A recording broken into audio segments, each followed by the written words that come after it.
Udara malam itu begitu pengap, seolah seluruh ruangan menekan dadaku yang terasa semakin sesak. Sejak sore, tubuhku sudah mulai melemah. Demam tinggi membuat kepala berdenyut tak henti-henti. Awalnya kupikir hanya kelelahan setelah beberapa hari terakhir memaksakan diri bekerja, mengurus rumah, dan menyelesaikan urusan administrasi yang Adrian minta. Tetapi menjelang tengah malam, tubuhku benar-benar tidak bisa kompromi lagi. Nafasku pendek, perut mual, dan keringat dingin bercucuran. Aku berusaha meraih ponsel di naka sebelah ranjang. Jari-jariku bergetar saat mengetik pesan singkat untuk Adrian. Aku butuh ke rumah sakit. Badanku lemah sekali. Pesan terkirim, tapi centang biru tak kunjung muncul. Aku menunggu beberapa menit. Tak ada balasan. Dengan tenaga sisa, aku mencoba menelpon, tetapi suara operator dingin menjawab bahwa nomornya sedang tidak aktif. Aku menelan ludah, mencoba menenangkan diri. Sejak menikah dengan Adrian, aku sudah terbiasa menghadapi ketidakhadirannya. Ia pria mapan dengan karir yang cukup bergengsi. Posisinya di sebuah perusahaan internasional membuatnya sering sibuk. Namun, malam itu aku sangat berharap setidaknya ia bisa menjawab teleponku. Tak kuasa menunggu, aku akhirnya menekan nomor sahabatku, Rani. Suaranya panik ketika mendengar keadaanku, dan tanpa banyak bicara ia segera menjemput. Sekitar 15 menit kemudian, aku sudah dibawa ke unit gawat darurat rumah sakit terdekat. Lampu neon putih menyilaukan mataku saat aku dibaringkan di ranjang pemeriksaan. Perawat sibuk memasang infus di lenganku. Dokter muda memeriksa tekanan darah dan mendengarkan detak jantungku dengan stetoskop dingin. Mereka bilang kondisiku cukup lemah akibat infeksi saluran pencernaan yang parah. Tubuhku kekurangan cairan dan butuh observasi intensif. Aku hanya bisa mengangguk pelan. Suara-suara di sekelilingku terasa jauh, seakan aku berada di dalam ruang kaca yang memisahkanku dari dunia luar. Rani menepuk tanganku, berusaha menenangkan. Tenang, Hilda. Kamu aman di sini. Fokus sembuh dulu. Ya. Mataku basah, bukan hanya karena sakit di tubuh, tapi juga perasaan kosong di dada. Aku memikirkan Adrian. Suamiku seharusnya ada di sisiku sekarang, setidaknya menanyakan kabar. Tapi layar ponsel yang kutatap tetap sunyi, tanpa pesan masuk. Hari pertama di rumah sakit terasa seperti mimpi panjang. Aku lebih banyak tidur karena obat. Sesekali terbangun ketika perawat mengganti cairan infus atau mengambil sampel darah. Rani tidak bisa terus menemani karena harus kembali mengurus keluarganya. Jadi aku akhirnya sendirian. Kamar rawat inap itu terasa dingin meski selimut tebal menutup tubuhku. Aroma antiseptik bercampur dengan suara langkah kaki di lorong-lorong rumah sakit membuatku semakin sadar bahwa aku benar-benar sendiri. Menjelang pagi, akhirnya Adrian menghubungi. Suaranya terdengar biasa saja, tanpa tanda kepanikan. Kamu di rumah sakit? Kenapa nggak bilang dari kemarin? Katanya datar. Aku terdiam sejenak, menahan emosi. Aku sudah kirim pesan. Aku telepon juga, tapi nomormu tidak aktif. Oh, mungkin pas lagi rapat. Nanti aku lihat jadwal. Kalau sempat aku mampir. Itu saja. Tidak ada kata, aku khawatir, atau cepat sembuh. Nada bicaranya lebih seperti formalitas. Setelah telepon ditutup, aku menatap layar ponsel dengan perasaan hampa. Ada jarak yang begitu lebar antara aku dan pria yang kusebut suami. Hari kedua, ketiga, hingga keempat aku tetap terbaring di ranjang rumah sakit. Tubuhku memang mulai membaik perlahan berkat perawatan, tapi batin terasa makin sakit. Adrian hanya datang sekali, itu pun sebentar. Ia berdiri di samping ranjang, menyuruhku banyak istirahat, lalu pergi lagi karena katanya ada pekerjaan penting. Aku mencoba memahami. Aku terbiasa bersabar, terbiasa menekan kecewa, berpikir bahwa mungkin memang beginilah konsekuensi punya pasangan yang karirnya sibuk. Tetapi setiap kali melihat ranjang kosong di sebelahku, setiap kali mendengar suara perawat menyebut nama pasien lain yang ditunggu keluarganya, hatiku makin teriris. Salah satu malam, aku terbangun karena suara isak tangis pasien di kamar sebelah. Seorang ibu tua merintih, ditemani anak perempuannya yang dengan sabar membacakan doa di sisi ranjang. Pemandangan sederhana itu menusuk hatiku. Aku ingin sekali berada di posisi si ibu, tidak sakit tentu saja, tapi punya seseorang yang benar-benar hadir, yang menggenggam tanganmu tanpa syarat. Air mataku jatuh diam-diam. Di balik selimut, aku merasakan tubuhku menggigil, bukan hanya karena suhu ruangan, tapi juga dinginnya kesepian. Hari keempat, dokter mengatakan kondisiku mulai stabil. Aku bisa pulang dalam 1 atau 2 hari lagi. Kabar itu seharusnya membuatku lega, tapi yang kurasakan justru campuran getir dan sedih. Aku ingin pulang, tapi entah ke rumah atau ke dalam jurang kehampaan. Aku tak yakin. Adrian kembali menelpon malam itu. Kali ini suaranya lebih ceria, seolah ada kabar gembira yang ia simpan. Besok aku mungkin tidak bisa ke rumah sakit. Ada perjalanan kerja keluar kota, cukup penting. Ujarnya ringan. Aku menarik napas panjang. Aku sudah terlalu lelah untuk bertanya lebih jauh. Hanya satu kalimat yang keluar dari bibirku. Baiklah. Hati-hati. Setelah panggilan berakhir, aku menatap langit-langit kamar. Sebuah perasaan aneh menyelinap, seperti firasat buruk yang sulit dijelaskan. Malam itu aku sadar, bukan hanya tubuhku yang sedang sakit, tapi juga hatiku yang pelan-pelan kehilangan rumah dalam sosok yang seharusnya menjadi tempatku pulang. Pagi itu sinar matahari menembus tirai jendela kamar rawatku, membuat ruangan putih itu terasa lebih hangat. Tubuhku sudah sedikit lebih baik dibandingkan malam-malam sebelumnya, meski rasa lemas masih menyelimuti. Aku duduk bersandar, mencoba menikmati sarapan yang dibawa perawat. Bubur hangat, teh manis, dan beberapa obat di meja kecil. Namun, pikiranku tidak tenang. Semalam, Adrian bilang ia harus melakukan perjalanan kerja penting ke luar kota. Aku sudah mencoba untuk tidak berpikir macam-macam, tapi entah kenapa ada perasaan mengganjal.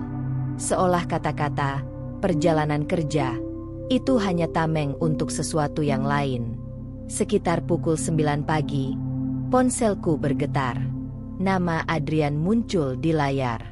Aku menjawab dengan suara serak. Halo. Hilda, aku mau kasih kabar.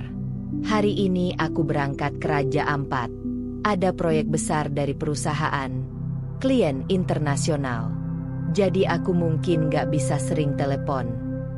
Suaranya terdengar bersemangat, berbeda sekali dengan nadanya saat berbicara denganku semalam. Aku terdiam beberapa detik. Raja Ampat? Tanyaku pelan, mencoba memastikan aku tidak salah dengar. Iya, meeting sekaligus survei lapangan. Kamu ngerti kan, pekerjaan seperti ini nggak bisa ditunda. Ia bicara cepat, seperti ingin memastikan aku tidak sempat bertanya terlalu banyak. Aku mengangguk meski ia tak bisa melihat. Ya sudah, hati-hati di sana.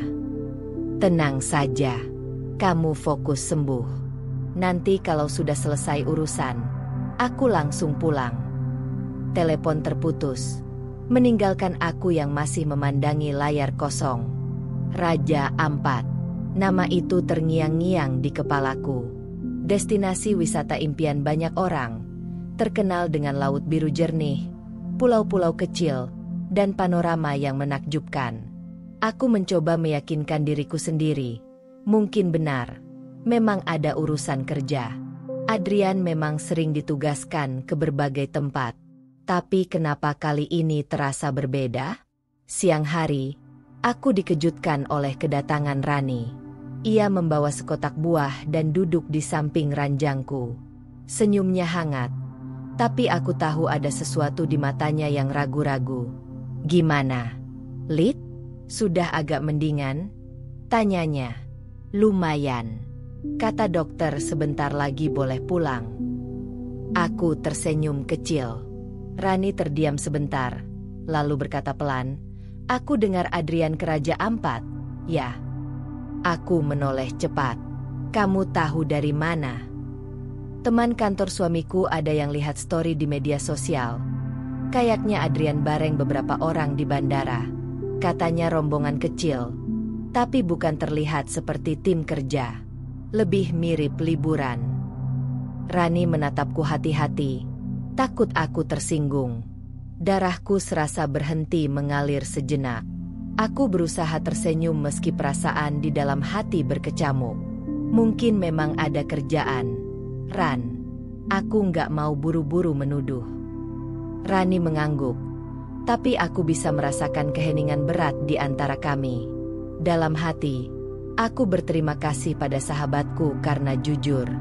Namun di saat yang sama, rasa sakit di dadaku semakin dalam.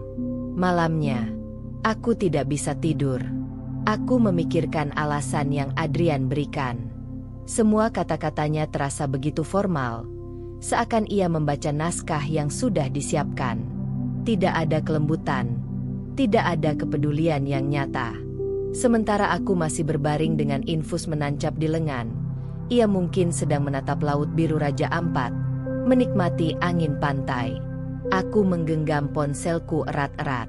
Ada dorongan untuk mengecek media sosial, mencari tahu kebenaran ucapan Rani. Namun aku urung melakukannya. Aku takut. Takut jika benar ada sesuatu yang lebih pahit daripada sekadar perjalanan dinas. Hari ketiga di rumah sakit, kondisi tubuhku semakin stabil. Dokter tersenyum, mengatakan hasil laboratorium menunjukkan perbaikan. Aku boleh pulang besok jika tidak ada keluhan tambahan. Seharusnya aku senang, tapi pikiranku masih dipenuhi oleh satu hal, alasan Adrian. Siang itu aku akhirnya memberanikan diri membuka ponsel dan membuka akun media sosialku. Aku jarang aktif, tetapi kali ini jemariku gemetar mengetik nama salah satu rekan kerja Adrian yang kuingat. Benar saja, ada unggahan terbaru. Foto panorama Raja Ampat dengan caption penuh kekaguman. Mataku langsung tertumbuk pada bayangan seorang pria di sudut foto. Meski kecil dan tidak jelas, aku mengenali postur itu. Adrian. Ia tersenyum, mengenakan kemeja santai. Di sebelahnya, samar-samar terlihat sosok perempuan berambut panjang mengenakan gaun tipis bermotif bunga. Hatiku berdebar. Aku zoom foto itu berkali-kali, seolah berharap mataku salah lihat. Tapi semakin ku perbesar, semakin jelaslah bahwa Adrian tidak sendirian. Ada seseorang bersamanya. Aku menjatuhkan ponsel ke pangkuan. Napasku tercekat. Air mata mengalir tanpa bisa kutahan. Semua alasan, dinas, yang ia lontarkan seketika terasa seperti pecahan kaca yang menusuk. Aku menutup wajah dengan kedua tangan. Tubuhku menggigil, bukan karena sakit fisik, melainkan perasaan dikhianati yang begitu dalam. Sejak awal, hatiku sudah merasa ada yang salah. Dan kini, potongan-potongan kebenaran itu mulai terungkap. Malam itu, aku berjanji pada diriku sendiri, aku tidak akan lagi menutup mata. Jika memang ada sesuatu yang Adrian sembunyikan di balik kata dinas, aku akan menemukan jawabannya. Tidak peduli seberapa pahit kenyataannya. Suara roda troli perawat berderit di lorong rumah sakit, membangunkanku dari tidur yang tak nyenyak. Malam sebelumnya aku hampir tidak bisa memejamkan mata. Bayangan foto Adrian di Raja Ampat bersama perempuan itu terus menari-nari di kepalaku. Setiap kali mengingat senyumnya, bukan senyum untukku, melainkan senyum yang ia bagi dengan orang lain, dadaku kembali sesak. Pagi ini dokter datang dengan kabar gembira. Aku diizinkan pulang sore nanti. Seharusnya kabar itu membuatku lega. Aku merindukan kasurku sendiri, aroma rumah, bahkan kesunyian ruang tamu yang biasanya sepi. Namun, bayangan kepulangan itu justru membawa rasa pahit. Rumah bukan lagi tempat yang menenangkan ketika hati diliputi pertanyaan tentang kesetiaan suamiku. Aku duduk di ranjang, memandang layar ponsel yang sudah beberapa kali menyala. Ada pesan singkat dari Adrian. Semoga cepat sembuh. Aku baru selesai kegiatan. Jaga diri baik-baik. Ya. Kalimatnya singkat, hambar, seakan ditulis tanpa perasaan.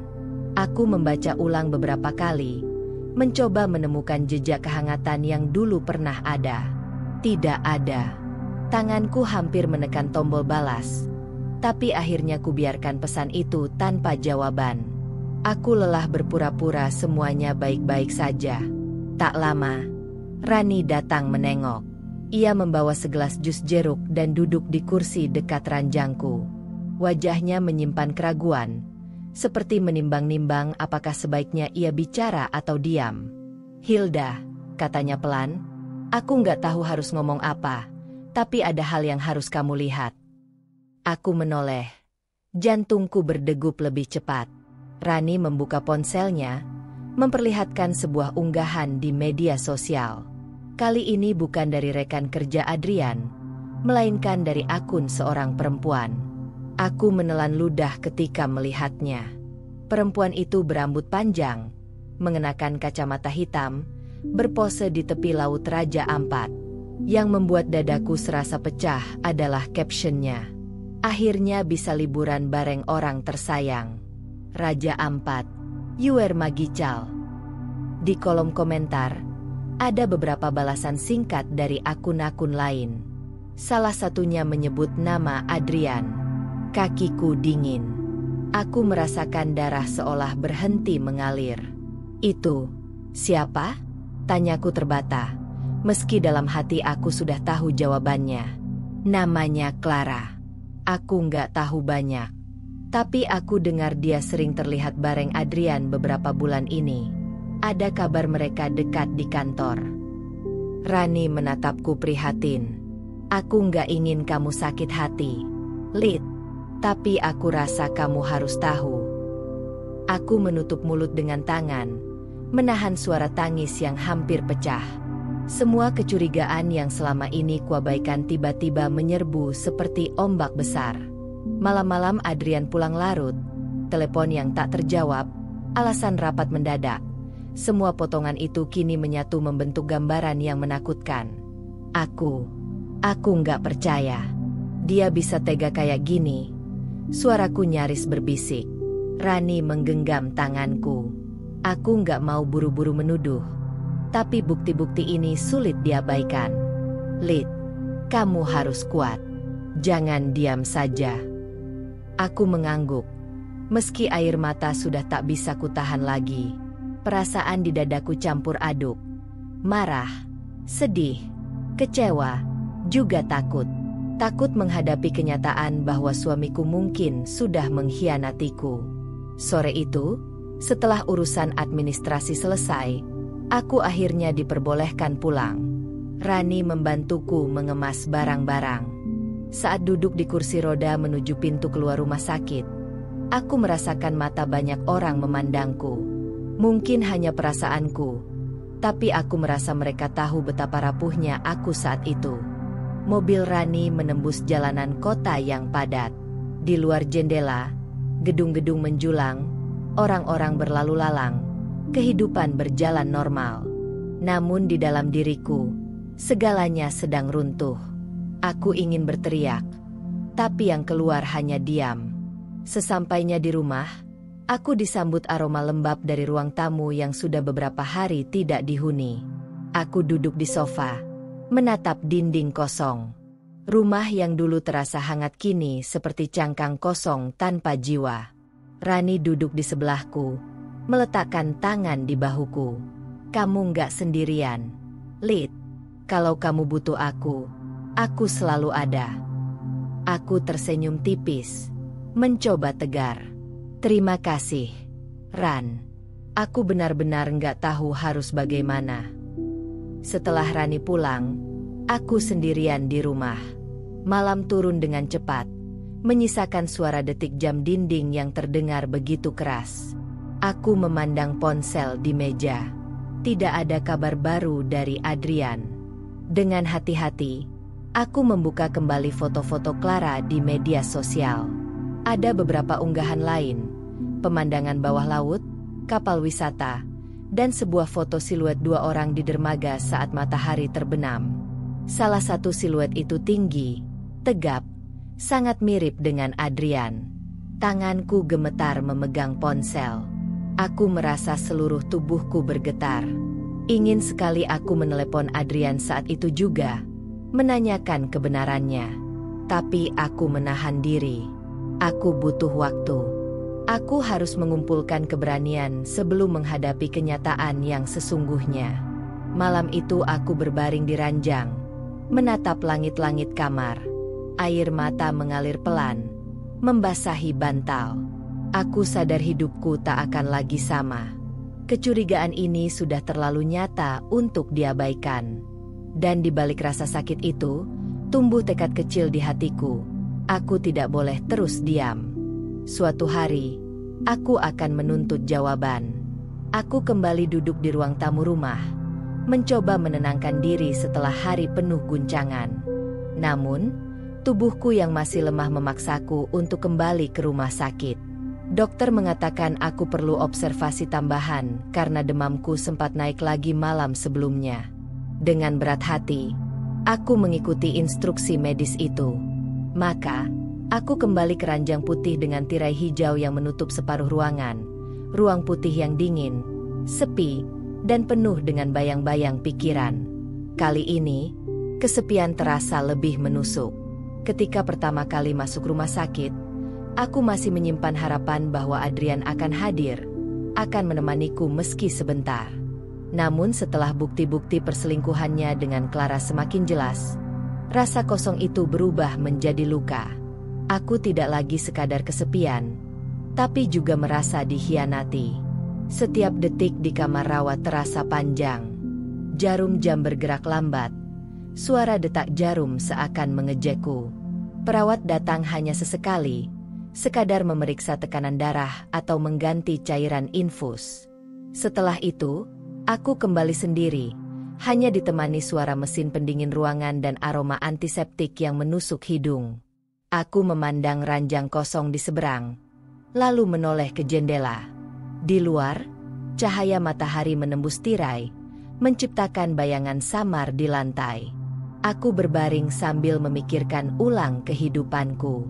Bagaimana aku bisa sampai di titik ini, sendiri di rumah sakit, sementara suamiku entah sedang tersenyum pada perempuan lain di ujung negeri. Kenangan masa lalu menyeruak tanpa diundang. Aku mengingat hari-hari awal pernikahan dengan Adrian. Bagaimana ia dulu begitu hangat, penuh perhatian, mengantarku ke dokter saat aku sekadar flu ringan. Ia selalu bilang, "Aku nggak mau kamu sakit sendirian." Kata-kata itu kini terasa seperti ironi pahit. Air mataku mengalir tanpa suara. Aku menutup wajah dengan bantal, menahan isak. Kesepian di ruang putih ini menelanjangiku, memperlihatkan betapa rapuhnya aku tanpa kasih sayang yang seharusnya kudapatkan. Sore itu, seorang perawat muda masuk dengan wajah ramah. "Ibu Hilda, apa ada yang bisa saya bantu?" Tanyanya sambil merapikan infus. Aku menggeleng. "Tidak, terima kasih." Suaraku lirih. Ia menatapku sejenak, seakan membaca kesedihan di wajahku. "Kalau ada yang ibu butuhkan, panggil saja ya. Jangan sungkan." Aku tersenyum tipis, tapi senyum itu tidak sampai ke mataku.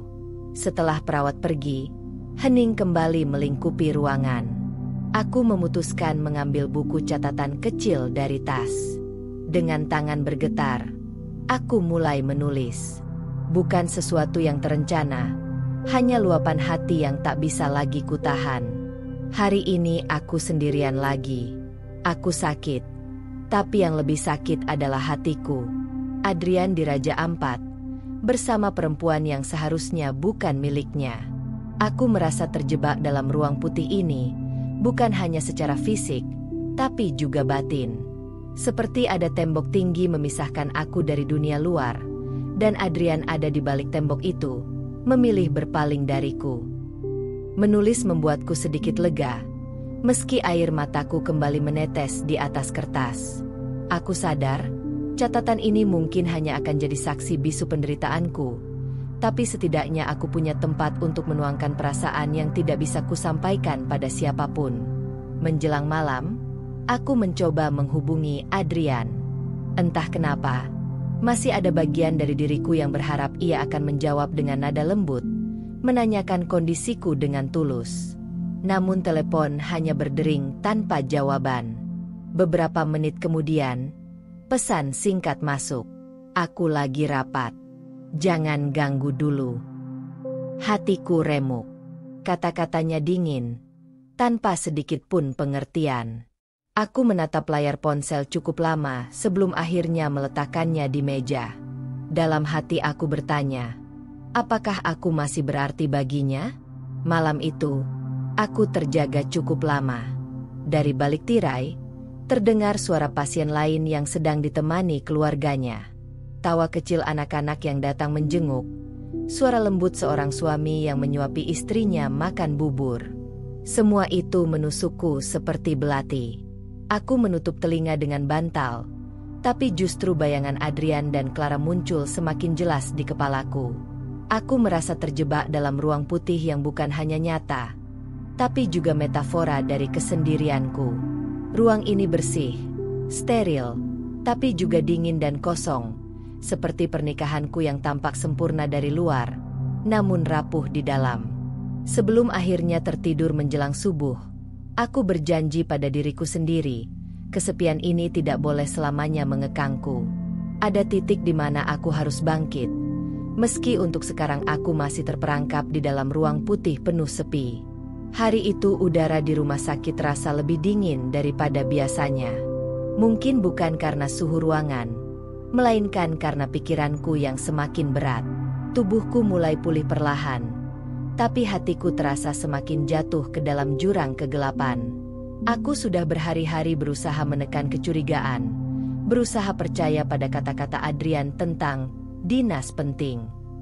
Namun semua yang kutemukan justru mengarah ke arah sebaliknya. Siang itu, Rani kembali datang menjenguk. Ia membawa sekantong buah, lalu duduk di kursi samping ranjangku. Wajahnya terlihat ragu, seolah ia menimbang apakah sebaiknya membuka mulut atau tidak. Aku sudah terbiasa dengan tatapan itu. Hilda, ia mulai pelan. Aku nggak tahu kamu siap atau belum, tapi ada sesuatu yang harus kamu lihat. Jantungku berdegup keras. Apalagi, Ran? Rani membuka ponselnya, lalu memperlihatkan foto dari sebuah akun media sosial. Kali ini foto itu jauh lebih jelas. Clara berdiri di tepi pantai dengan gaun putih sederhana, senyumnya mengembang. Di sampingnya ada Adrian, mengenakan kemeja kasual, tangannya menenteng kacamata hitam. Tidak ada cara untuk menyangkal. Mereka terlihat begitu dekat, berdiri hanya beberapa jengkal, seolah-olah dunia hanya milik mereka berdua. Aku menatap layar itu lama. Nafasku terputus-putus. Rasanya seperti ada palu besar yang menghantam dadaku. Ini nggak bisa cuma disebut dinas, Ran. Dia bohong. Rani menggenggam tanganku erat. Aku tahu ini sakit banget, tapi kamu harus lihat kenyataannya. Lid, kalau dia bisa dengan enteng pergi bersama orang lain saat kamu sakit, apa artinya dia masih menghargai pernikahan ini? Aku menutup wajahku dengan kedua telapak tangan. Air mata jatuh deras, membasahi kulit. Aku sudah menduga, tapi menyaksikan bukti dengan mata kepala sendiri membuat luka itu semakin dalam. Setelah Rani pulang, aku berbaring sendirian. Foto itu masih menari-nari di benakku. Aku mencoba mencari alasan. Mungkin itu hanya kebetulan. Mungkin Clara memang ikut tim kerja. Tapi ekspresi di wajah Adrian terlalu santai, terlalu bahagia. Bukan ekspresi seorang pria yang sedang bekerja di bawah tekanan. Beberapa jam kemudian, Adrian akhirnya menelpon. Suaranya terdengar biasa saja. Hilda, gimana kabarnya? Dokter bilang kamu sudah lebih baik. Ya. Aku terdiam sejenak, lalu menjawab dingin. Iya, kata dokter mungkin besok bisa pulang. Baguslah. Aku di sini lagi sibuk banget. Banyak rapat, banyak koordinasi. Ia berusaha terdengar meyakinkan. Aku menarik napas panjang, mencoba menahan gemuruh di dadaku. Benar hanya rapat. Adrian, tidak ada hal lain. Ada jeda singkat di seberang sana. Lalu ia tertawa kecil. Kamu kenapa sih? Jangan berpikir aneh-aneh. Aku kerja. Lid, masa aku bohong sama istriku sendiri? Kata-katanya menusuk seperti pisau. Karena justru di tanganku ada bukti kebohongan itu. Aku ingin berteriak. Ingin langsung menanyakan foto-foto Clara. Tapi aku menahan diri. Aku sadar emosiku sedang meledak. Dan aku tidak ingin pertengkaran lewat telepon berakhir tanpa jawaban jelas. Jadi aku hanya menjawab pendek. Ya sudah, hati-hati. Setelah telepon ditutup, aku terisak lagi. Bukan hanya karena ia bohong, tapi juga karena ia masih punya keberanian untuk berpura-pura. Seolah aku wanita bodoh yang tidak bisa membedakan dusta dari kebenaran. Malamnya aku kembali membuka catatanku. Aku menulis dengan tangan gemetar. Hari ini kebohongan Adrian semakin jelas. Ia tidak di sana untuk bekerja. Ia bersama Clara, perempuan itu. Sementara aku terbaring di ranjang rumah sakit, ia menikmati senja di tepi pantai. Rasa sakit di tubuhku tidak ada apa-apanya dibanding luka di hati ini. Air mataku menodai halaman catatan, tapi aku terus menulis. Menuliskan semuanya membuatku merasa masih punya kendali atas hidupku, meski kendali itu kecil sekali. Keesokan harinya, aku benar-benar diperbolehkan pulang. Perawat melepas infus dari lenganku, meninggalkan bekas lebam kecil yang terasa perih ketika ku sentuh. Bekas itu seperti simbol dari apa yang kurasakan, luka yang tidak terlihat, tapi nyata. Rani datang menjemputku. Di perjalanan pulang, aku memandang keluar jendela, melihat gedung-gedung tinggi yang berdiri kokoh. Ironis, pikirku. Dari luar, pernikahanku mungkin terlihat kokoh seperti gedung-gedung itu. Padahal di dalam, sudah penuh retakan.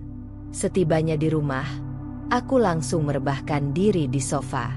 Udara rumah terasa asing, seolah aku bukan lagi penghuninya. Adrian belum pulang, dan entah kapan ia akan kembali. Aku menatap ponselku lama. Dalam hati aku tahu, cepat atau lambat, aku harus berhadapan langsung dengannya. Aku harus menanyakan semua kebohongan ini, tanpa lagi menutupi perasaan atau mencari alasan untuknya. Malam itu, sebelum menutup mata, aku berjanji pada diriku sendiri, ketika Adrian kembali, aku akan menuntut kebenaran.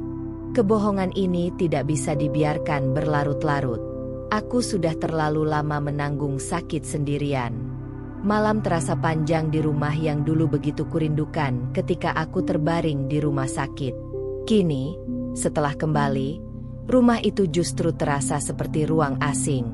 Dinding-dindingnya menyimpan bayangan kenangan, tapi juga gema kekecewaan yang baru saja kusaksikan lewat kebohongan Adrian. Aku duduk di ruang tamu sendirian. Lampu remang menyoroti meja kecil di depanku. Ponselku tergeletak di sana. Sunyi, tanpa pesan atau telepon masuk. Padahal biasanya Adrian akan bertanya sekadar, "Sudah makan?" Atau, "Jangan lupa minum obat."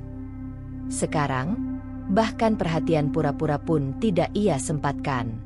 Kepalaku dipenuhi pertanyaan yang tak henti berputar. Apa aku harus langsung menemuinya begitu ia pulang nanti? Menyodorkan foto-foto itu? Menuntut penjelasan? Atau aku harus diam, mengamati lebih lama, memastikan semua yang kulihat memang kenyataan, bukan hanya salah paham? Pertarungan batin itu membuat dadaku sesak. Bagian dari diriku masih ingin percaya, masih berharap Adrian akan kembali seperti dulu, pria hangat yang menemaniku di kala sakit, pria yang berjanji tidak akan pernah meninggalkan. Tapi bagian lain dari diriku sudah hancur. Retak tak bisa lagi disatukan. Aku bangkit, melangkah ke dapur, menuangkan segelas air putih. Tanganku bergetar ketika memegang gelas itu. Bayangan Adrian dan Clara terus menghantui. Senyum mereka di tepi pantai, tatapan mata Adrian yang begitu tenang, seolah ia tak meninggalkan apapun di belakang. Kenapa harus aku yang berjuang sendirian? Bisikku pada diri sendiri. Setelah meneguk air, aku kembali ke sofa. Pikiranku mulai menyusun skenario-skenario. Jika aku menegurnya, mungkin ia akan marah. Ia bisa saja membalikkan keadaan, menyalahkanku karena terlalu curiga. Atau ia akan menyangkal, menyebut foto-foto itu hanya kebetulan, bagian dari tim kerja. Aku tahu Adrian cukup pintar untuk merangkai alasan. Tapi hatiku lebih pintar dari itu. Ia bisa merasakan apa yang nyata. Dan yang kurasakan sekarang hanyalah pengkhianatan. Namun meski bukti ada di depan mata, ada rasa takut yang mengekang. Takut menghadapi kenyataan penuh. Takut jika aku benar-benar kehilangan orang yang selama ini kucintai. Meski ia salah, meski ia berkhianat, hatiku masih belum sepenuhnya siap membiarkannya pergi. Aku teringat percakapan dengan ibuku bertahun-tahun lalu, saat aku baru menikah. Hilda, rumah tangga itu butuh kesabaran. Kadang kita harus menutup mata pada hal-hal kecil. Kata-kata itu menempel di benakku. Tapi apakah perselingkuhan bisa disebut hal kecil? Bagaimana mungkin aku menutup mata pada luka sebesar ini? Aku kembali ke kamar, menyalakan lampu meja, dan membuka catatan harian. Menulis lagi menjadi satu-satunya cara menyalurkan kegelisahan. Aku terjebak antara cinta dan luka. Antara ingin bertahan dan ingin pergi. Aku ingin percaya pada pernikahan yang kubangun. Tapi aku juga tidak bisa terus-menerus menjadi buta. Aku sakit, bukan hanya fisik, tapi juga hati. Dan rasa sakit itu semakin dalam setiap kali Adrian tidak jujur. Tinta pena menorehkan setiap kata dengan berat. Seolah-olah beban pikiranku berpindah ke kertas. Tapi tubuhku tetap tidak lebih ringan. Aku berbaring, memandang langit-langit kamar.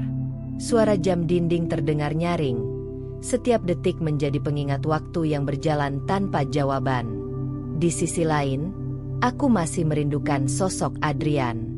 Rasa cinta itu belum padam, meski sudah dikotori pengkhianatan. Itulah yang membuat pertarungan batin ini semakin kejam. Kalau saja aku sudah benar-benar muak, mungkin aku akan lebih mudah memutuskan. Tapi kenyataannya, aku masih berharap. Dan harapan itulah yang membuatku tersiksa. Menjelang dini hari, aku terbangun dari tidur singkat. Ponselku menyala. Ada pesan masuk dari nomor Adrian. "Besok aku pulang. Kita ngobrol ya." Pesan singkat itu membuat dadaku berdebar. Akhirnya ia pulang. Tapi pulang dengan membawa apa? Penjelasan? Alasan? Atau justru kebohongan baru? Aku menatap pesan itu lama sekali. Ada dorongan untuk langsung menantangnya, mengirim foto yang kumiliki. Namun aku menahan diri. Aku ingin melihat wajahnya, mendengar langsung kata-kata dari mulutnya. Pertarungan batin itu semakin terasa berat. Antara menyiapkan keberanian untuk berhadapan, atau justru mundur dan menunda. Aku tahu, besok akan menjadi titik awal dari sesuatu yang besar. Entah penyelesaian, atau perpisahan. Malam itu, aku berdoa dalam hati. Bukan lagi meminta Adrian berubah, melainkan meminta kekuatan untuk diriku sendiri. Kekuatan agar aku bisa menerima kebenaran, seberapapun pahitnya. Karena pada akhirnya, pertarungan batin ini hanya bisa dimenangkan dengan satu hal, keberanian menghadapi kenyataan. Pagi itu rumah terasa lebih sunyi daripada biasanya. Aku duduk di ruang tamu, menatap jam dinding yang jarumnya bergerak lambat. Sejak semalam aku tidak bisa tidur nyenyak. Pesan singkat dari Adrian, "Besok aku pulang." terus bergema di kepala. Rasanya seperti menunggu badai datang. Bukan badai angin dan hujan, tapi badai yang akan mengguncang seluruh hidupku. Ketika suara mobil berhenti di depan rumah, dadaku langsung berdegup kencang. Tirai jendela sedikit bergeser, memperlihatkan Adrian yang keluar dari mobil dengan koper besar. Penampilannya rapi, kemeja putih yang disetrika rapi, sepatu hitam yang masih berkilau. Seakan ia baru pulang dari perjalanan bisnis sungguhan. Seakan tidak ada kebohongan di balik senyum tipis yang muncul saat matanya menyapu halaman rumah. Aku berdiri kaku, menunggu ia masuk. Pintu terbuka. Aroma parfum khasnya langsung memenuhi ruangan. Aroma yang dulu selalu membuatku merasa nyaman, kini justru menusuk seperti pisau. "Hilda," ia menyapa, suaranya tenang. "Kamu sudah kelihatan lebih sehat."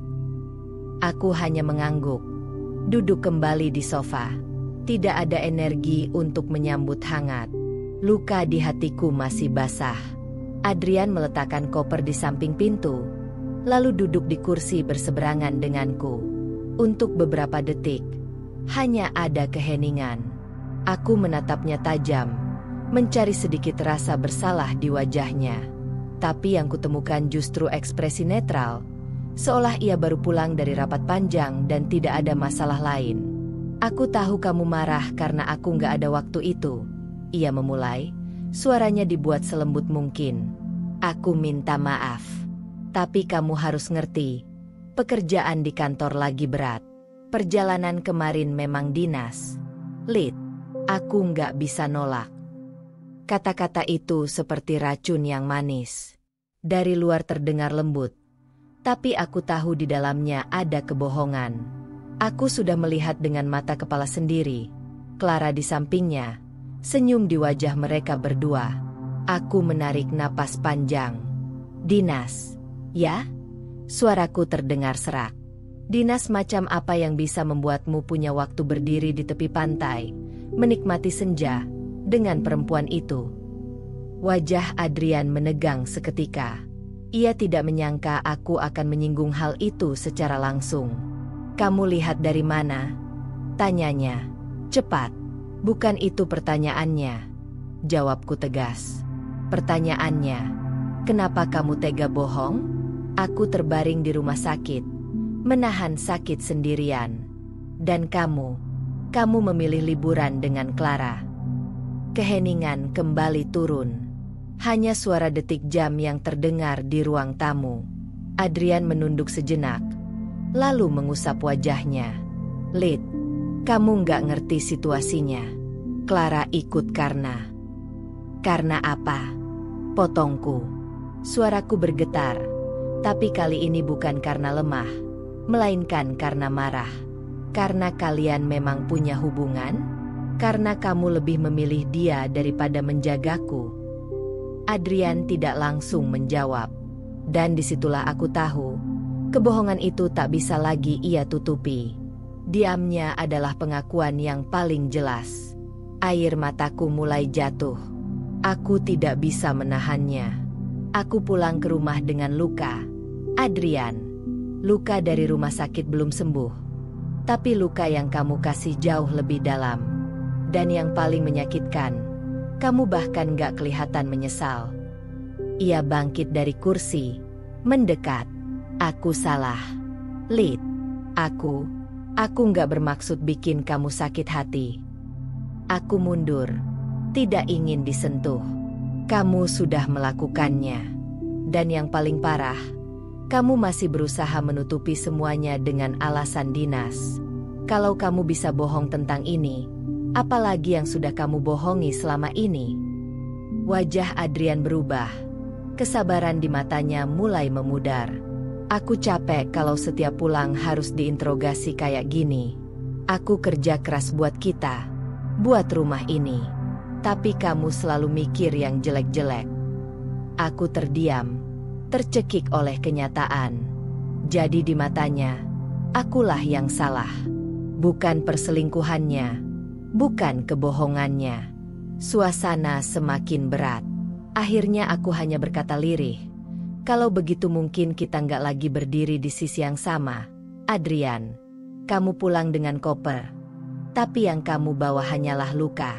Dan luka itu, aku yang harus menanggungnya. Adrian menatapku lama, lalu menghela napas. Ia tidak mencoba lagi membela diri. Ia hanya beranjak ke kamar, meninggalkan koper di sana. Pintu kamar tertutup dengan suara keras, menyisakan aku sendirian di ruang tamu. Aku memegang dadaku, mencoba bernapas. Air mata mengalir tanpa henti. Kepulangannya tidak membawa kehangatan, tidak membawa penyesalan. Yang ia bawa hanyalah luka baru, luka yang semakin membuatku sadar, rumah ini tidak lagi sama. Malam itu aku kembali menulis di catatan harian. Hari ini Adrian pulang. Tapi bukan pulang yang kutunggu. Ia pulang dengan luka, meninggalkan aku semakin hancur. Aku tidak tahu apakah aku masih kuat bertahan, atau justru harus belajar melepas. Lampu ruang tamu tetap menyala sampai larut. Aku tidak berani mematikannya.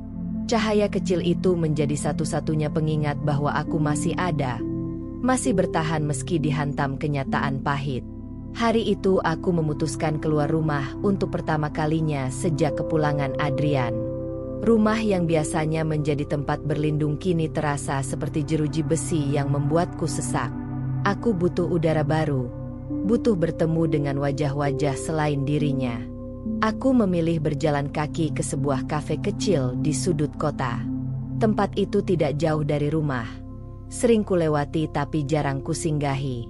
Aroma kopi menyambutku begitu pintu terbuka, bercampur dengan suara mesin espresso dan denting sendok pada cangkir. Suasana hangat kafe membuatku merasa sedikit lebih ringan, seolah dunia luar masih punya ruang untukku meski hatiku sedang runtuh. Aku duduk di pojok dekat jendela. Dari sana, aku bisa melihat jalanan kota yang sibuk, orang-orang berlalu lalang dengan urusan masing-masing. Aku memesan teh hangat, berharap rasa tenangnya bisa sedikit menenangkan pikiran. Tidak lama kemudian, seseorang mendekat. Seorang pria dengan map tebal di tangannya, mengenakan kemeja biru muda dan celana kain sederhana. Ia tampak ragu, lalu berkata sopan, "Permisi, kursi ini kosong." Aku mengangguk, mempersilakan. Ia duduk, meletakkan mapnya di atas meja. Ada senyum ramah di wajahnya, bukan senyum dibuat-buat seperti yang kerap kulihat di wajah Adrian belakangan ini. "Akhir-akhir ini kafe ini selalu penuh," katanya sambil menatap sekeliling. "Beruntung masih ada kursi di sini." Aku hanya tersenyum tipis. Tidak ada niat untuk memulai percakapan panjang. Tapi entah bagaimana, pria itu tampak tulus, membuatku tidak terlalu risih dengan kehadirannya. "Nama saya Arman." Ia memperkenalkan diri setelah beberapa menit hening. "Saya kerja sebagai konsultan hukum. Biasanya kesini buat menunggu janji temu sama klien."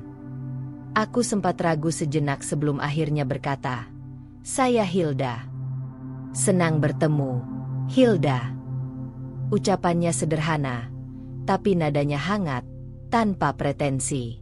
Kami kembali hening sejenak, hanya ditemani suara musik instrumental lembut dari pengeras suara kafe.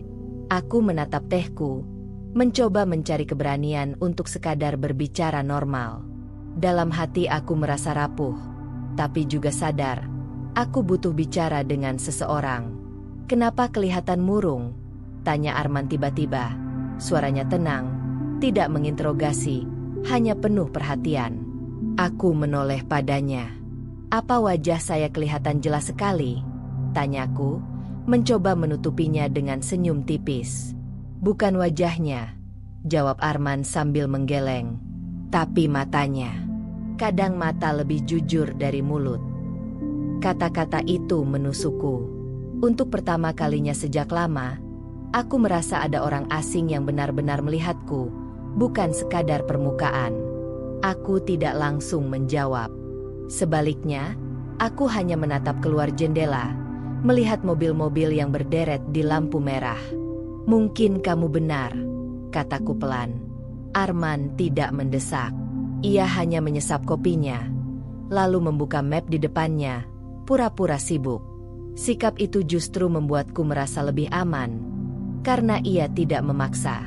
Percakapan kecil kembali muncul setelah beberapa menit, tentang cuaca kota yang tidak menentu, tentang kemacetan yang semakin parah, tentang buku-buku yang sedang populer.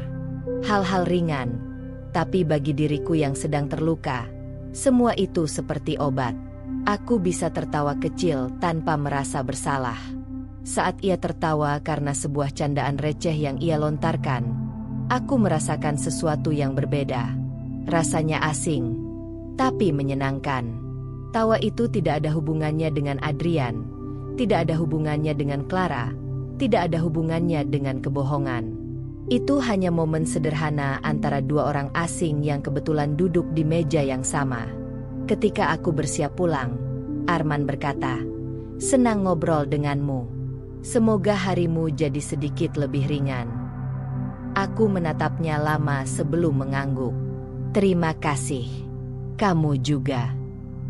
Di perjalanan pulang, pikiranku sibuk dengan banyak hal. Pertemuan singkat itu memang tidak berarti apa-apa, tapi entah kenapa, aku merasa seperti diberi secercah cahaya. Mungkin bukan cinta, mungkin bukan apa-apa selain kebetulan, tapi tetap saja, pertemuan pertama dengan Arman membuatku sadar bahwa dunia di luar rumah masih ada, dan masih bisa memberiku napas. Malamnya, ketika aku kembali duduk dengan catatan harian, aku menulis. Hari ini aku bertemu seseorang. Namanya Arman. Tidak ada yang istimewa sebenarnya, hanya pertemuan biasa di sebuah kafe. Tapi untuk pertama kalinya, aku merasa dilihat sebagai diriku sendiri, bukan sekadar istri yang dikhianati atau perempuan yang sedang sakit. Mungkin Tuhan sedang mengingatkanku bahwa hidup masih punya cara untuk menyembuhkan luka, meski perlahan. Kata-kata itu kutulis dengan tangan yang bergetar, bukan karena takut, tapi karena ada rasa baru yang belum bisa kujelaskan. Bukan cinta, bukan harapan, hanya kelegaan. Dan kelegaan itu adalah sesuatu yang sudah lama tidak kurasakan. Aku tahu, cepat atau lambat, aku tidak bisa terus berdiam diri. Kebohongan Adrian yang terkuak sudah terlalu dalam untuk hanya kusimpan dalam hati. Selama beberapa hari terakhir, aku berusaha menenangkan diri, mencoba mengalihkan pikiran dengan kesibukan kecil di rumah atau menulis di catatan harian. Tapi setiap kali menatap wajahnya yang seakan tidak merasa bersalah, darahku mendidih. Pagi itu, aku menunggu waktu yang tepat. Adrian duduk di meja makan, membuka laptopnya sambil menyeruput kopi. Seakan dunia berjalan normal, seakan tidak ada jurang yang menganga di antara kami. Aku duduk berhadapan, menatapnya lama tanpa suara. Ia tampak tidak peduli. Jemarinya sibuk menekan keyboard. "Aku pengin kita bicara," kataku akhirnya. Suaraku tenang, tapi ada nada tegas yang tidak bisa kusembunyikan. Ia menoleh sebentar. "Tentang apa?" "Aku lagi banyak kerjaan, Lid." "Bukan kerjaan, tentang kita." Tatapannya kembali ke layar. "Kita baik-baik saja, kan? Kamu masih terlalu sensitif karena habis sakit. Jangan dipikirin yang aneh-aneh." Ucapan itu seperti api yang menyulut kemarahanku. "Berhenti meremehkanku, Adrian." Suaraku meninggi, membuatnya akhirnya menutup laptop. "Aku bukan bodoh, dan aku bukan perempuan yang bisa kamu bohongi dengan alasan dinas." Wajahnya menegang. "Kamu masih bahas itu lagi? Berapa kali harus aku bilang? Itu urusan kantor." Clara ikut karena. "Cukup," potongku, berdiri dari kursi. "Aku lihat sendiri kalian berdua. Senyum kalian, kebersamaan kalian. Itu bukan dinas, Adrian. Itu liburan. Liburan yang kamu pilih saat aku terbaring di rumah sakit." Suasana meja makan mendadak mencekam. Adrian menatapku tajam. Suaranya rendah tapi syarat emosi. "Dan kalaupun iya, Kalau aku memang pergi sama Clara, lalu apa? Kamu pikir kamu bisa larang aku? Aku tertegun. Kalimat itu bagai pukulan keras. Jadi, bukan hanya kebohongan, tapi juga kesombongan. Ia bahkan tidak lagi berusaha menutupi. Aku istrimu, jawabku, suara bergetar antara marah dan sedih. Aku berhak tahu. Aku berhak diperlakukan dengan hormat. Apa artinya semua janji yang dulu kamu ucapkan, Adrian? Apa artinya rumah ini kalau kamu justru membawa orang lain dalam hidupmu?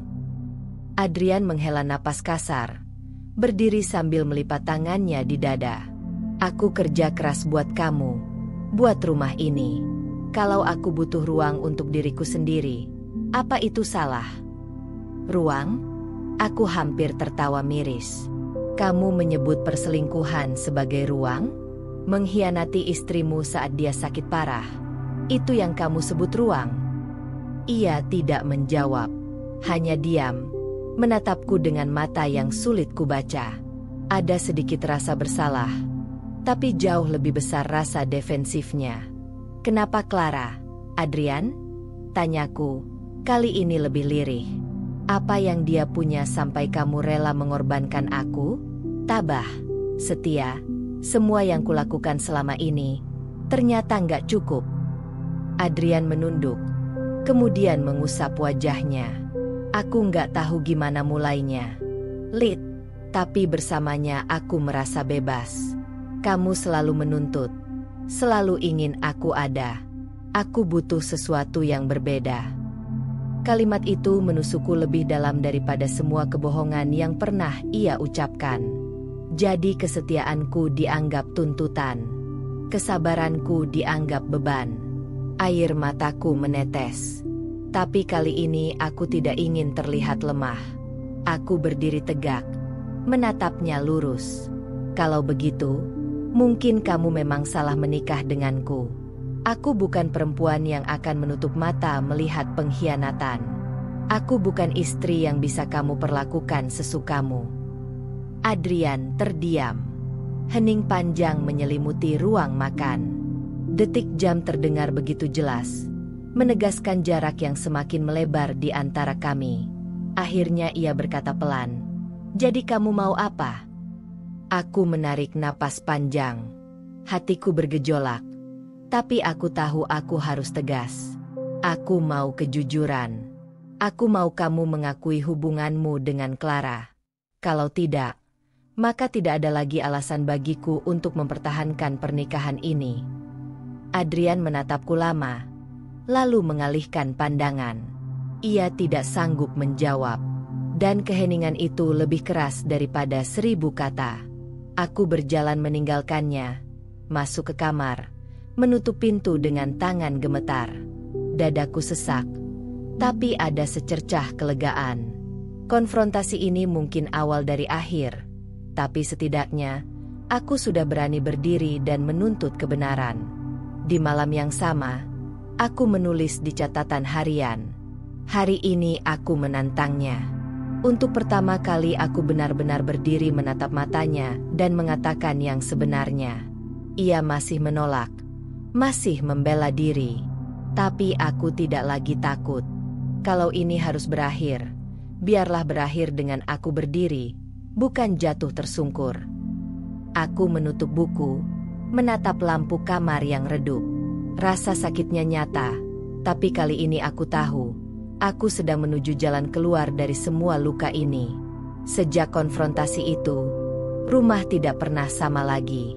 Suasana yang tadinya hangat kini dipenuhi dingin dan hening yang menusuk. Aku dan Adrian jarang bicara, kecuali hal-hal yang benar-benar perlu. Tatapan kami pun lebih sering terhindar daripada bertemu. Seakan-akan kami berdua sadar bahwa ada sesuatu yang sudah patah, dan meski dipaksa, tidak akan kembali utuh. Aku sering mengurung diri di kamar, menulis panjang lebar di buku harian. Terkadang aku duduk di ruang tamu dengan televisi menyala hanya sebagai pengisi suara. Adrian, di sisi lain, pulang semakin larut dengan berbagai alasan. Entah rapat, entah lembur, Atau entah alasan lain yang bahkan tidak lagi kupedulikan. Malam itu aku duduk di meja kerja, menatap selembar kertas kosong. Sudah berhari-hari pikiranku penuh dengan pertanyaan. Harus bagaimana? Haruskah aku bertahan dengan luka yang terus digoreskan? Ataukah aku memilih jalanku sendiri? Setiap kali aku mengingat wajah Adrian bersama Clara, setiap kali aku teringat betapa ia meninggalkanku di rumah sakit, hatiku berteriak. Aku menutup mata, menarik napas panjang. Sejak awal, aku berusaha menjadi istri yang tabah, yang memaafkan, yang mengerti. Tapi sampai kapan aku harus terus mengorbankan diriku sendiri demi sebuah pernikahan yang hanya tinggal nama? Telepon genggamku berbunyi. Sebuah pesan masuk dari Arman. Ia hanya menulis singkat. Jangan biarkan orang lain menentukan harga dirimu, Hilda. Kamu lebih berharga dari yang mereka lihat. Pesan itu membuat mataku panas. Arman tidak tahu detail ceritaku. Tapi entah bagaimana kata-katanya tepat sasaran.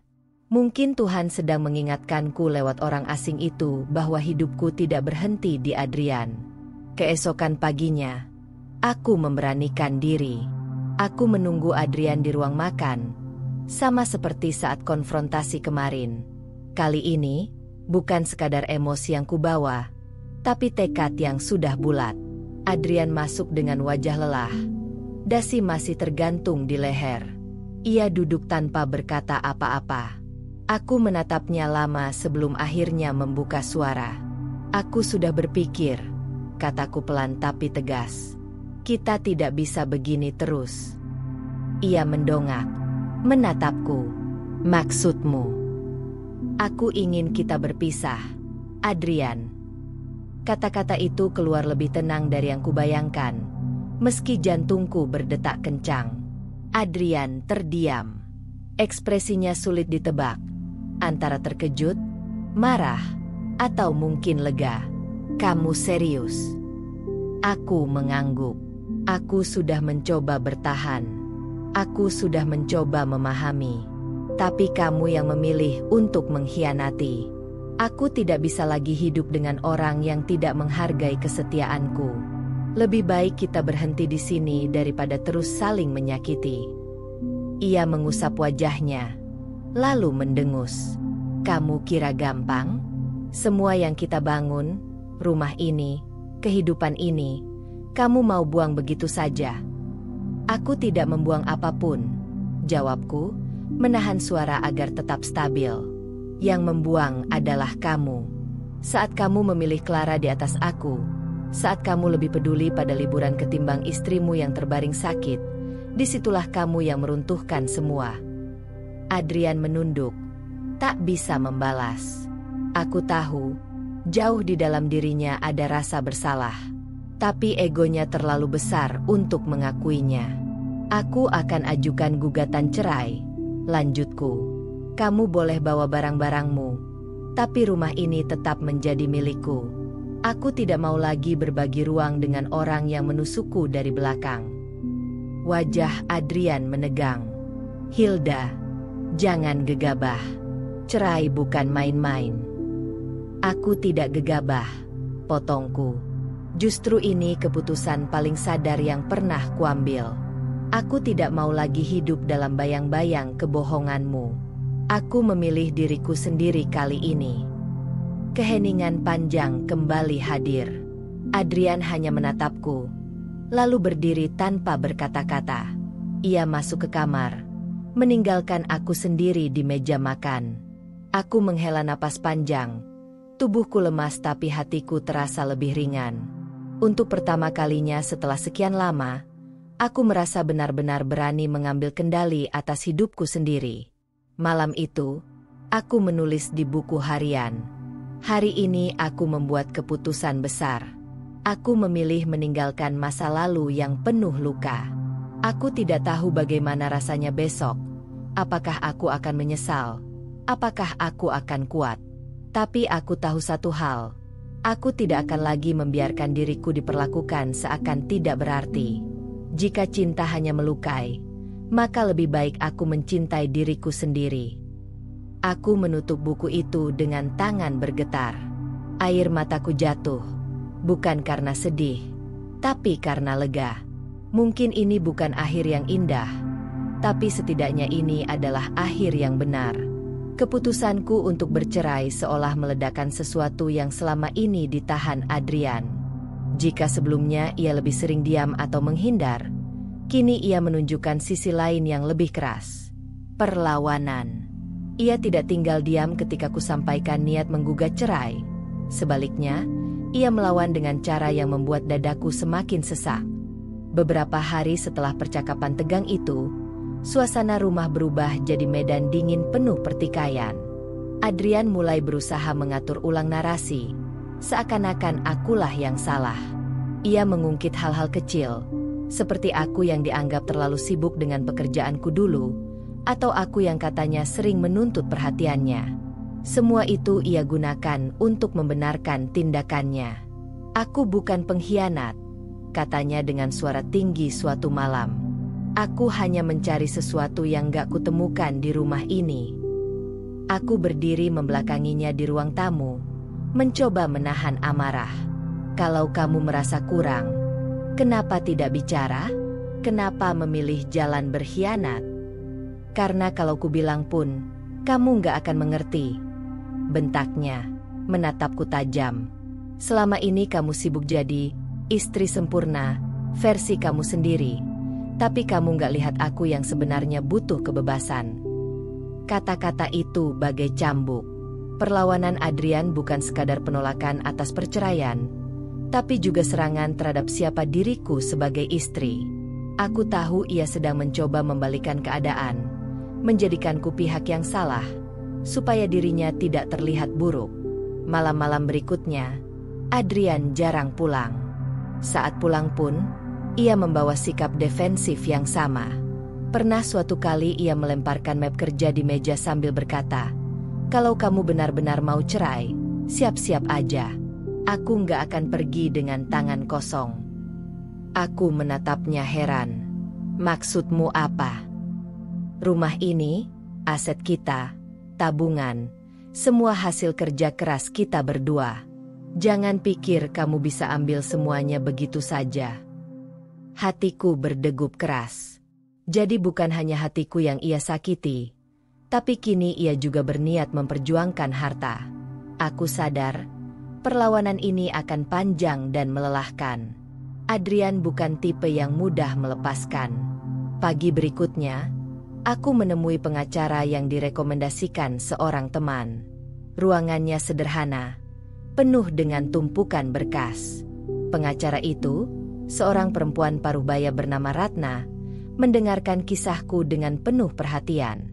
"Kalau benar Adrian melawan dan ingin memperkarakan aset, kita harus siap dengan semua bukti," katanya. "Tapi yang lebih penting, kamu harus kuat secara mental. Perceraian bukan cuma soal hitam di atas putih, tapi juga soal pertarungan hati dan harga diri." Aku mengangguk, merasakan beban berat di dada. Ratna menatapku dalam-dalam sebelum menambahkan, "Kalau dia benar-benar melawan, berarti kamu harus lebih tegas. Jangan biarkan dia memutarbalikkan kenyataan." Sepulang dari kantor Ratna, aku duduk lama di mobil. Mataku basah. Aku tahu aku memilih jalan sulit, tapi aku juga sadar bahwa jalan ini satu-satunya yang bisa menyelamatkanku dari luka lebih dalam. Hari-hari berikutnya semakin panas. Adrian mulai bicara dengan nada mengancam. "Kalau kamu tetap mau cerai, aku bisa bikin hidupmu susah. Lid, jangan kira kamu bisa hidup tenang setelah ini." Aku menatapnya dengan mata yang sudah tidak lagi bergetar seperti dulu. "Aku sudah hidup susah sejak kamu memilih Clara. Tidak ada yang lebih menyakitkan dari itu. Jadi silakan kalau mau melawan. Aku tidak takut lagi." Di balik keberanianku, aku masih sering menangis diam-diam di kamar. Rasa sakit itu tetap ada, tapi ada juga semacam kekuatan baru yang tumbuh. Aku tahu, ini bukan sekadar perlawanan Adrian. Ini ujian bagi tekadku sendiri. Apakah aku benar-benar siap berdiri melawan badai? Aku menulis lagi di buku harianku malam itu. Adrian melawan. Ia ingin mempertahankan sesuatu, entah harga dirinya atau sekadar gengsinya. Tapi aku tidak akan mundur. Aku bukan lagi Hilda yang dulu, yang rela menutup mata demi mempertahankan rumah tangga kosong. Kali ini, aku akan berdiri tegak, meski harus sendirian. Saat menutup buku itu, aku menatap ke jendela. Lampu-lampu kota besar berkelip dari kejauhan. Dunia di luar terus berjalan, meski hatiku sedang berperang. Aku menarik napas panjang, lalu berbisik pada diri sendiri. Perlawanan Adrian hanya awal. Aku harus siap menghadapi yang lebih besar. Tapi aku tidak akan goyah. Tidak lagi. Hari-hari setelah Adrian mulai melancarkan perlawanan terasa semakin berat. Rasanya setiap kali ia membuka mulut, ada saja kata-kata yang menusuk dan membuatku bertanya dalam hati, apa aku kuat menghadapi semua ini sendirian? Namun, justru ketika aku merasa paling rapuh, dukungan datang dari arah yang tak kusangka-sangka, dari sahabat dan keluargaku sendiri. Suatu sore, aku menerima telepon dari Dina, sahabat lamaku sejak kuliah. Suaranya terdengar penuh semangat di seberang sana. "Hilda, aku dengar kamu sakit kemarin. Kenapa enggak cerita? Kenapa semua harus aku tahu dari orang lain?" Aku tersenyum tipis meski air mataku sudah menggenang. Aku enggak mau merepotkan siapapun. "Din, aku kira aku bisa tanggung sendiri." "Hil," suaranya melembut. "Sejak kapan kamu harus tanggung semua sendirian? Kamu punya aku. Kamu punya kami." Kata-kata itu membuat tangisku pecah. Akhirnya aku menceritakan semuanya. Sakitku, pengkhianatan Adrian, kebohongan tentang Dinas, hingga niatku menggugat cerai. Dina mendengarkan tanpa menyela. Hanya sesekali terdengar helaan napas panjang di ujung telepon. "Ya Tuhan, Hilda, kamu sekuat itu ya, bisa bertahan sampai sekarang," katanya lirih setelah aku selesai. "Tapi kamu nggak perlu jadi batu. Kamu boleh rapuh. Dan kamu boleh bersandar." Esoknya Dina datang ke rumah dengan membawa tas belanja penuh makanan. Ia langsung masuk dapur, merapikan isi kulkas, seakan-akan rumah ini rumahnya sendiri. Aku hanya bisa menggeleng sambil tersenyum. "Kamu selalu begini, Din. Sibuk sendiri." Candaku. "Kalau aku nggak sibuk, kamu yang sibuk mikirin luka. Jadi biar aku yang bikin rumah ini hidup lagi." Kehadirannya membawa energi berbeda. Untuk pertama kalinya setelah sekian lama, rumah tidak terasa sesepi kuburan. Dukungan juga datang dari keluarga. Suatu malam, kakakku, Farah, datang bersama suaminya. Mereka duduk di ruang tamu, menatapku dengan wajah khawatir. "Aku sudah dengar dari Mama," kata Farah perlahan. "Hil, kamu yakin dengan keputusan ini?" Aku mengangguk mantap meski dadaku terasa bergetar. "Aku yakin, Kak. Aku nggak mau lagi hidup dalam kebohongan." Farah menggenggam tanganku erat.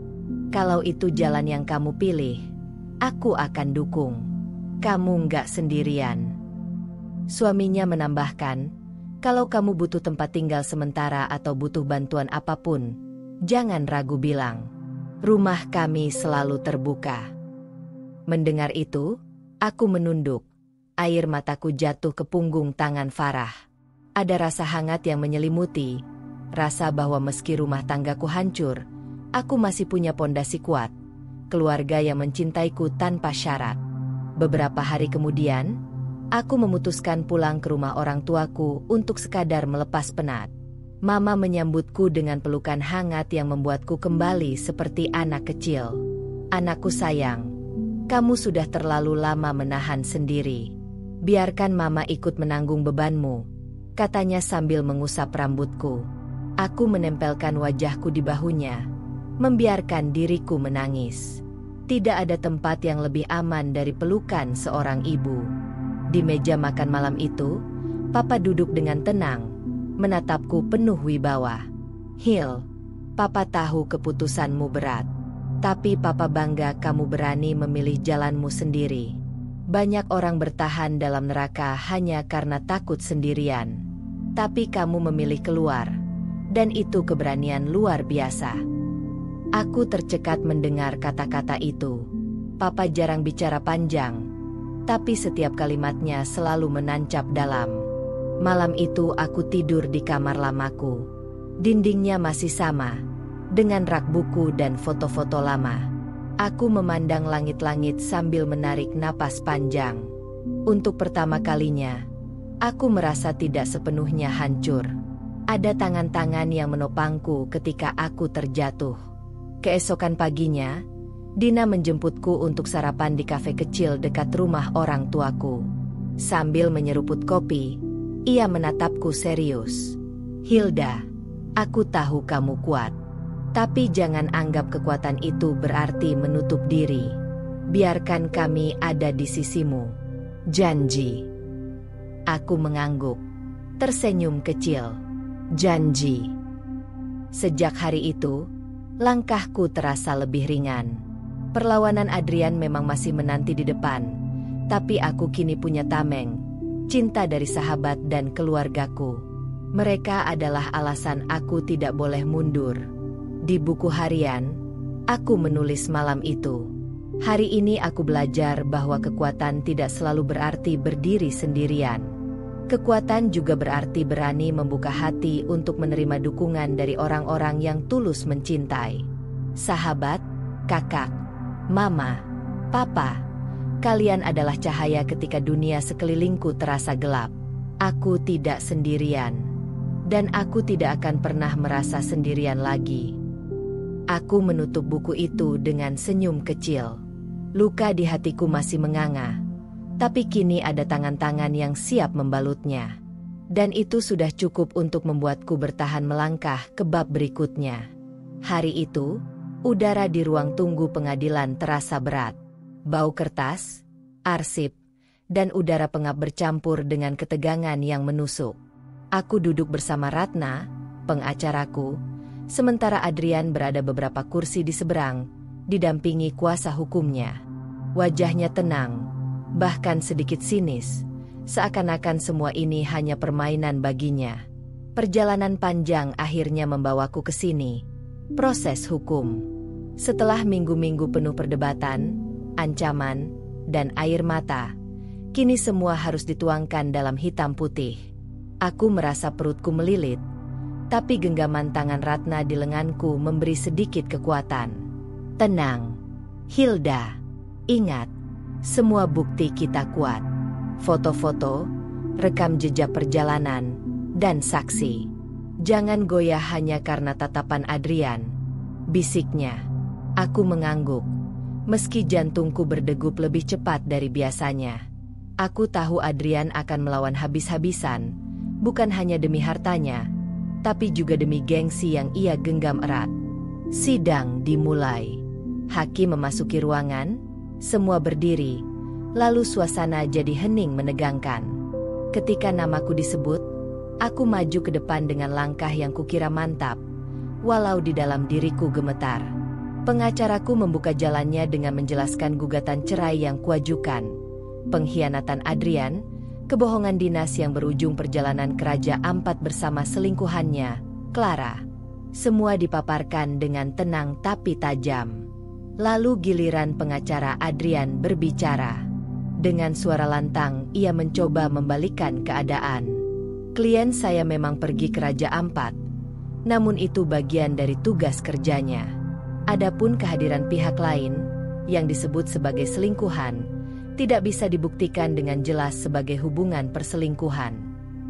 Aku merasakan darahku naik ke kepala. Bagaimana mungkin mereka masih menyangkal? Tapi Ratna menepuk tanganku, memberi isyarat agar aku tetap tenang. Ketika hakim memintaku bicara, aku menarik napas panjang.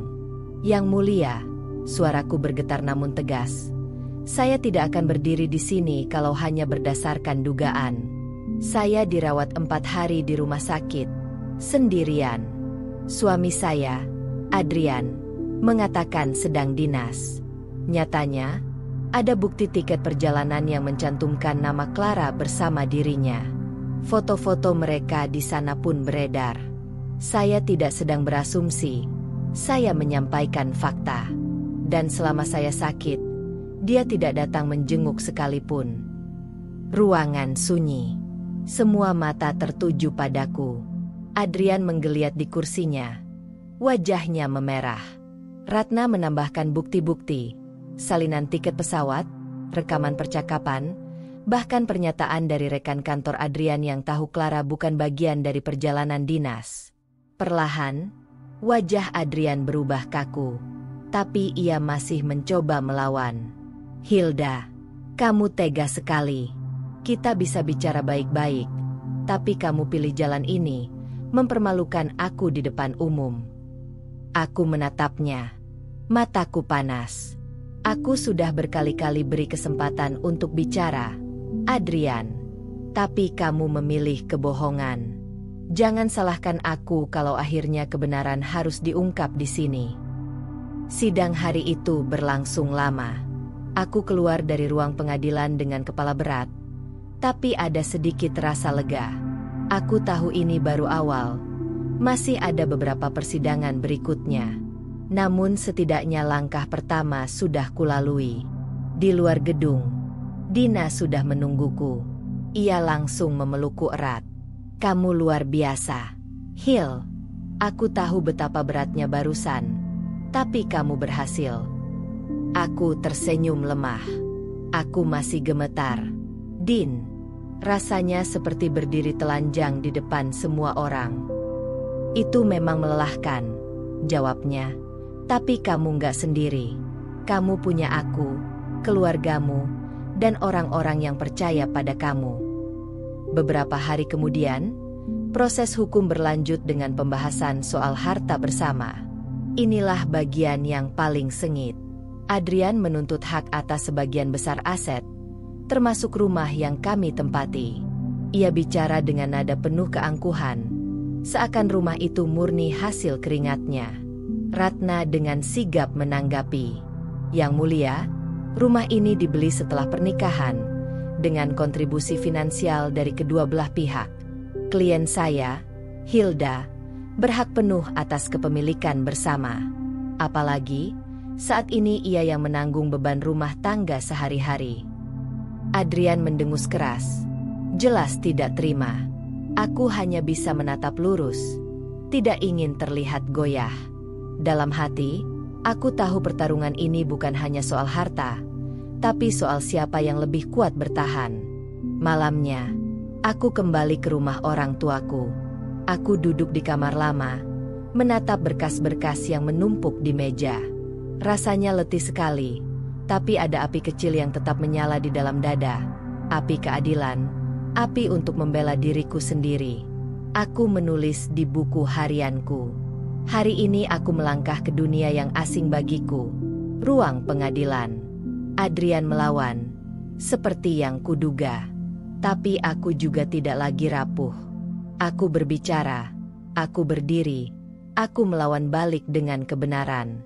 Meski tubuhku gemetar, hatiku tahu, aku sedang berjalan menuju kebebasan. Aku menutup buku itu, lalu menatap keluar jendela. Lampu-lampu kota masih berkelip. Dunia terus bergerak, dan aku pun harus terus melangkah. Proses hukum ini mungkin panjang, melelahkan, dan penuh luka. Tapi aku tidak akan berhenti sampai semua usai. Hari itu, langit kota tampak mendung. Seakan ikut menyelubungi pikiranku yang penuh keraguan.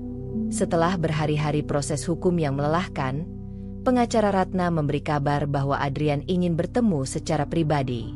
Hilda, dia bilang ada sesuatu yang ingin disampaikan langsung kepadamu.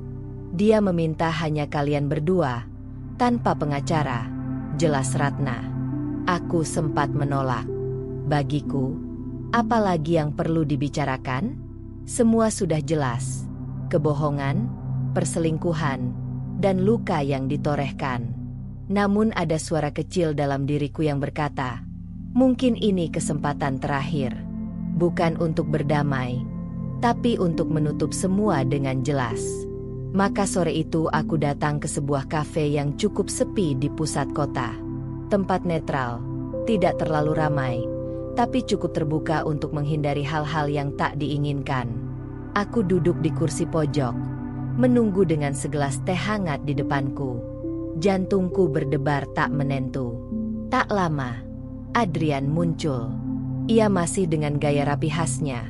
Kemeja biru muda, rambut disisir klimis, dan tatapan mata yang sulit kubaca. Namun kali ini ada lingkaran hitam di bawah matanya, tanda bahwa ia juga tidak baik-baik saja. "Hilda," sapanya pelan, suaranya lebih berat dari biasanya. Aku hanya mengangguk, menjaga jarak emosi. "Ada apa, Adrian? Katanya kamu ingin bicara." Ia duduk, menarik napas panjang, lalu menatapku. "Aku tahu aku sudah banyak salah. Aku nggak akan menyangkal lagi.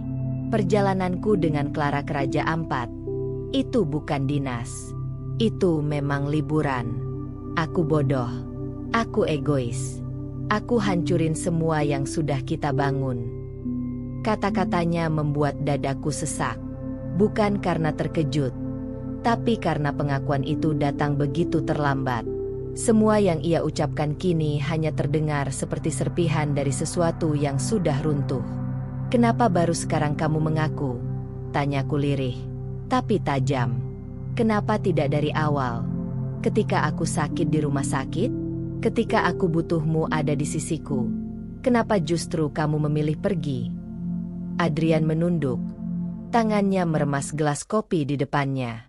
Aku nggak punya jawaban yang bisa membenarkan diriku.